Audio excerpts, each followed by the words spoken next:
아니라 예수 그리스도를 닮기까지 다름질하는 자세가 필요함을 깨닫습니다. 특별히 새해에는 스텝 훈련을 통해서 더욱 말씀과 기도에 있어서 다름질하도록 노력하겠습니다. 또 노덴나무 목장을 통해서 캠퍼스 개척과 전도에 있어서 다름질하기를 기도합니다. 이뿐 아니라 저에게 허락하신 모든 일에 있어서 그리스도를 닮기까지 다름질하겠습니다. 그리스도를 닮는 기쁨만을 쫓아가기를 기도합니다. 그리고 모든 것에 있어서 과연 그리스도를 닮기까지 왔는가를 통해 제 자신을 평가하기를 바랍니다. 개인적인 성공과 실패를 보기보다 나와 나의 동역자들이 그리스도를 향해 얼마나 와 있는가 생각하고 바라보겠습니다. 오늘의 말씀을 마무리하겠습니다. 사도 바울은 빌립보서 3장을 통해서 최고의 지식과 가치 그리고 진정한 삶의 표대에 대해 말씀하고 있습니다. 과거 세상의 가치관에 따라 율법의 의로움과 도덕성 그리고 누구보다 성실하게 세상의 물질과 명예를 얻었던 사도 바울이 예수 그리스도를 만남으로 부활의 주님을 만나게 되므로 완전한 가치관의 변화를 겪게 되었습니다. 그리고 모든 것을 배설물로 여기고 예수 그리스도를 향해 다름질하는 인생이 되었습니다. 지금 여러분은 어느 방향으로 그리고 어디를 향해서 가고 계십니까? 제가 서두에 축구 얘기를 잠깐 했습니다.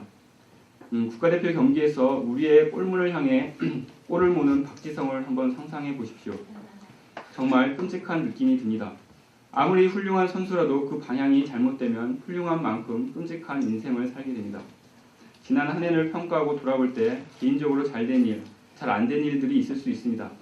그러나 그러한 순간순간보다 그 모든 것이 표대 되신 예수 그리스도를 향해 가는 것이 중요합니다. 그러하면 우리 주님이 모든 것을 합하여 선을 이루기 때문입니다. 올 한 해 예수 그리스도를 향해서 시원한 골을 넣는 인생이 되기를 바랍니다. 이것이 진정 승리하는 인생이 되는 기본적인 비결입니다. 신년에 하나님께서 말씀을 풍성하게 공급하시는 이 기회에 더 그리스도를 만나고 보게 되기를 진심으로 바랍니다.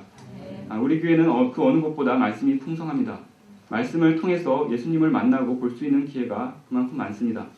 이를 통해서 최고의 지식이 예수 그리스도임과 최고의 가치가 예수 그리스도임을 깨닫고 보게 되는 가치관을 갖기 바랍니다. 또한 우리의 신앙과 삶의 표대가 오직 예수 그리스도를 향해서 가기를 바랍니다. 우리도 사도 바울과 같이 아직 온전히 이룬 것도 아니요 이미 얻은 것도 아닙니다. 허리를 구부리고 표대를 향해서 달려가는 자세를 갖고 2010년 새해를 힘있게 나아가기를 바랍니다. 요절 말씀은 같이 읽고 말씀을 마무리하도록 하겠습니다. 시작. 표대를 향하여 그리스도 예수 안에서 하나님에 의해서 부르신 사동의 상을 위하여 시작합니다. 감사합니다.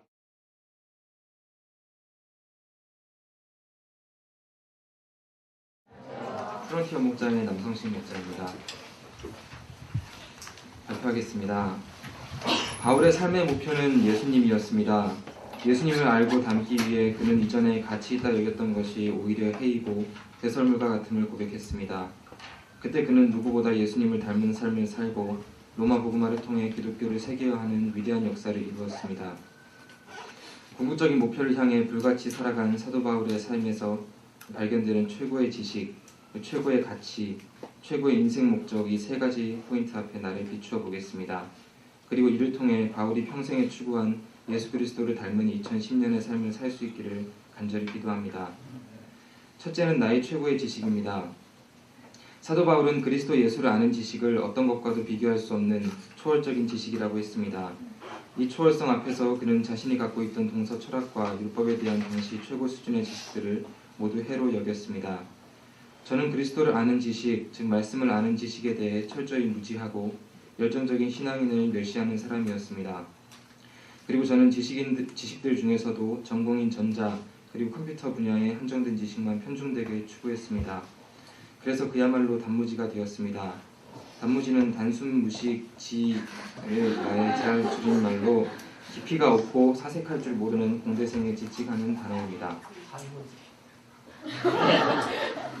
역사, 철학, 문학, 정치 등의 인문학과 사회과학에는 완전히 눈을 감았습니다. 삶에 대해서도 깊이 생각하며 사색하지 않았습니다. 대화를 해도 별 가치 있는 것이 나올 것이 없는 속빈 강정 같은 사람이 되었습니다. 물질과 쾌락 외에 어떤 좋은 것도 알지 못했던 저는 21살의 나이에 여자친구를 임신시키고 결혼했습니다. 그 후로 삶의 무게에 짓눌리는 고통을 서로에게 욕설로 폭력으로 풀며 제 삶은 지옥을 경험하게 되었습니다. 그런데 이런 소망 없는 자를 하나님께서는 불쌍히 여기셔서 말씀 앞에 추하게 일그러진 자신의 모습을 발견하게 하고 말씀의 가치를 깨닫게 하셨습니다. 골로새서 말씀과 같이 그리스도 안에는 지혜와 지식의 모든 보화가 감추어 있었습니다. 하나님께서는 성경 안에 생명을 살리는 진리, 죽어있는 영혼에게 희망을 주고 죄로 인해 고통받는 자를 깨우치는 수많은 지혜와 지식들이 있는 것을 깨닫게 하셨습니다. 저는 이 보화들을 캐내는 재미에 푹 빠져서 성경을 닥치는 대로 읽어나가고 또 이 진리를 나누는 일에 사로잡혔습니다. 하나님께서는 양들을 만나고 말씀을 전하는 것을 통해 저를 더욱 변화시켜 가셨습니다. 그리고 이제는 나와 같이 한계적인 지식 속에서 살아가며 고통받는 자들에게 대화를 통해 말씀을 감동 있게 전하고 가치를 심고 생명을 살리는 성경 선생이 되었습니다. 단무지가 성경 선생이 되는 기적이 일어났습니다. 인문사회과학 지식은 하나도 없지만 상관없었습니다. 성경 말씀은 나의 무식을 초월해서 핵심적인 가치를 전할 수 있도록 역사했기 때문입니다. 제겐 전공 학문을 아는 지식이 있습니다. 저로 누구보다 전공 분야에서 창의적으로 문제를 해결할 수 있다고 자부할 수 있습니다. 하지만 이 지식이 나에게 나의 모습을 발견하고 나의 존재 의미를 깨닫고 영원한 소망을 발견하도록 할 수는 없습니다. 오히려 저는 말씀에 푹 빠져 있을 때 성경에서 통찰력을 얻고 일할 힘을 얻어서 회사 일에서도 누구보다 뛰어나게 되는 것을 체험했습니다. 제게 있어 최고의 지식은 예수 그리스도를 아는 지식입니다. 성경에서 영원한 진리를 발견하고 이것으로 영혼들을 섬길 때 저는 가장 기쁩니다. 하나님의 말씀의 검을 예리하게 갈고 닦는 2010년이 되도록 성경 알기에 힘을 다하겠습니다. 제가 성경의 사람으로 복음 전하는 말씀의 통로로서 하나님 앞에 드러나기를 간절히 기도합니다. 둘째는 나의 최고의 가치입니다. 이제 사도 바울은 그의 가치관을 소개하고 있습니다. 8절에서 그는 그의 갖고 있던 바 배경과 지식 모든 것을 잃어버리고 배설물로 여긴다고 말합니다. 그리고 10절에 그는 그리스도의 고난에 참여함을 알기 원함을 말하고 있습니다. 고통은 누구나 피하고 싶어하는 것인데 바울은 오히려 그리스도의 십자가의 고통에 참여하기를 원하고 있습니다. 한 가지 가치 외에 모든 것을 배설물로 여기고 버릴 정도로 고난에 참여하기를 기꺼이 원할 정도로 분명한 가치관이 그에게는 있었던 것입니다. 저는 초등학교 때 따돌림을 경험하면서 사람 사이의 관계에서 얻어지는 인간적인 가치를 가장 중요하게 생각하며 살았습니다. 그리고 여자친구를 사귀면서는 쾌락을 즐기며 육체적 가치에 사로잡혀 살아갔습니다. 그러나 주님께서는 바울에게 다메섹 도상에서 그의 인생을 송두리째 바꿔 놓으신 것처럼 2006년 여름수양에서 제게 놀라운 변화를 이루셨습니다.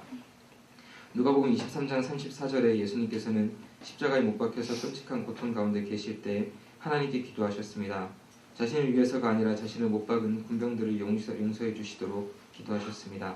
그들이 자기의 하는 일을 알지 못하기 때문에 용서해달라는 주님의 기도 앞에서 저는 내가 바로 군병과 같이 내가 하는 일이 죄인지 알지 못했던 자임을 깨닫게 되었습니다. 나의 죄를 눈물로 회개했을 때 주님께서 나를 위해서도 동일하게 용서해달라고 기도하셨고 십자가를 통해 완전한 용서를 이루셨음을 알게 하셨습니다. 제 삶은 이때부터 완전히 새롭게 시작되었습니다. 예수님이 어떤 분이신가 알게 되었을 때 나의 생각과 가치관이 변화되었습니다. 이전에 중요하게 생각하던 가치들, 학교에서 선후배 동기들에게 인정받는 것, 회사에서 인정받는 것, 돈과 육체적인 쾌락들이 더 이상 가치 있게 느껴지지 않았습니다. 그리고 말씀을 통해 예수님을 배우고 닮아서 예수님의 말씀으로 내 생명이 살아난 것과 같이 내가 그런 생명 살리는 역할을 할 수 있다면 이것이 가장 가치 있는 것임을 깨닫게 되었습니다. 그리고 삶의 모습, 나의 시간의 활용이 바뀌었습니다. 예전에는 일을 마치고 집에 들어오는 저녁 시간에 별 의미 있는 일을 하지 못하고 잠들었습니다. 이제는 이 시간에 교회에서 스터디를 통해 학생들을 초청하고 성경을 가르치게 되었습니다. 사도 바울의 그리스도를 얻고 그 안에서 발견되고자 하는 마음이 저의 마음이 되었습니다. 그러나 그는 주님을 닮고 주님께서 명령하신 세계복음화를 위해 누구라도 피하고 싶은 고난까지도 기꺼이 감내할 만큼 그리스도를 닮는 영광과 부활의 권능을 사모했습니다. 이런 사도 바울의 삶 앞에서 그리스도를 닮고 부활의 권능에 참여하는 최고의 가치를 위해서는 주님의 고난부터 닮아야 하는 것을 깨닫습니다. 저는 그와 대조적으로 너무나 육적인 요소가 많은 삶을 살아갑니다. 저는 밤에 피곤하면 도무지 견디지를 못합니다.